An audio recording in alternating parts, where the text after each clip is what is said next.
In my opinion, the United States in general, Wisconsin in specific, should be very optimistic about the future for agriculture. We have, for the last 60 years, thought about agriculture as being a market access issue, and most of our trade talks as a result are around that. But that is changing, not because the method has really failed, but because the structure of the global system is changing. The order is artificial. It was created to fight a war. The war is over, which means that the largesse that the United States used to give the world is stopping. And so all of a sudden, everyone having leverage over the United States economically is going away. So the United States can do one of two things. It can impose a new deal, which is what we've already done with Korea and Mexico and Canada, and are going to do later this year with Japan and the United Kingdom.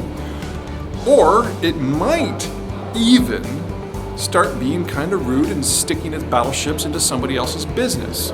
I'm not suggesting that we're going to have a corporate-led foreign policy here or anything, but there's so many agricultural producers around the world that simply can't function without American strategic overwatch.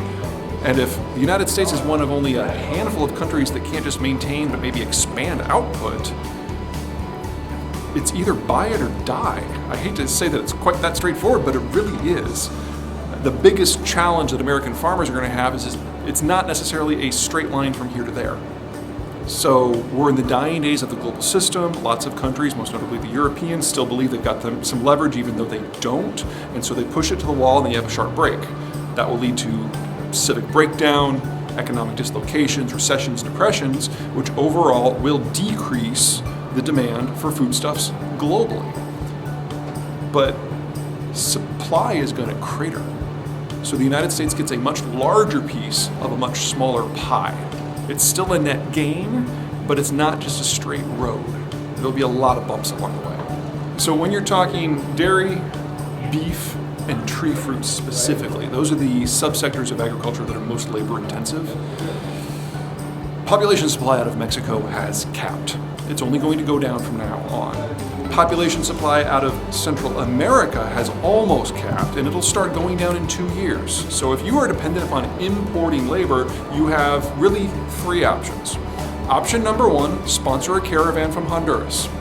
Good luck with that politically, but unless you bring them yourself, they're not going to be able to come in large enough number. Option number 2, get a waiver from the State Department and bring in a boatload of Syrian refugees. So go to a place where there's civic breakdown and scoop up the labor and permanently relocate it to your neighborhood. That is also politically problematic. Option 3 is automate.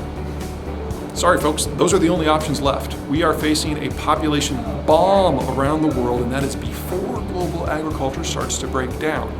We will never reach 9.5 billion people. We're not going to have the food for it. At the end of the day, that's still fantastic for U.S. agriculture because we're one of the stable producers, we're one of the growing producers. But you will have to change some of how you operate.